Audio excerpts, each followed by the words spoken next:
ഭാര്യ. അതല്ലടാ, എനിക്കെന്തോ പേടിയാവുന്നു. നമ്മള് ഗോവയിലേക്കാ പോകുന്നത്. വഴി തെറ്റിപ്പോവാൻ ഒരുപാട് കാര്യങ്ങളുണ്ട് അവിടെ. മയക്കുമരുന്ന്, മദ്യം, പെണ്ണ്. ദേ, നമ്മൾ ഒന്നിലും സ്വയം മറക്കരുത്. ഡാ നമ്മൾ അടിച്ചു പൊളിക്കാൻ വേണ്ടിട്ട് അങ്ങോട്ട് പോകണം, മനസ്സിലായോ? അല്ലാതെ അമ്പലത്തിലേക്കല്ല. അവിടെ ചെന്നിട്ട് വേണം എന്റെ പൂജയെടുപ്പൊക്കെ ഒന്ന് നടത്താൻ. അർജുൻ പറഞ്ഞു തന്നേരാ, നമ്മൾ ഗോവയിൽ പോകുന്നു, ഒരു 10 ദിവസം മാന്യമായിട്ട് അടിച്ചു പൊളിക്കുന്നു. പക്ഷെ കുടുംബത്തെ മറന്നൊരു ആഘോഷം അത് വേണ്ട.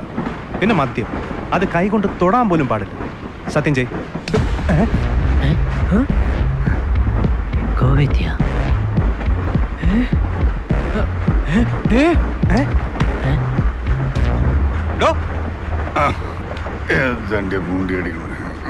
താഴെ ആൾക്കാരിക്കുന്നത് കാണാൻ വയ്യ. ചെറിയ വഴക്ക് വേണ്ട ചെറിയ. നീ മിണ്ടായി, ചിലപ്പോൾ സോഡയും കൂടി നീ ചുമ്മാ ഇടാ.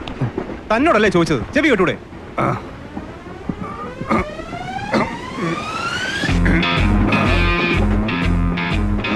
ഭഗവാനെ പരശുരാമനോ?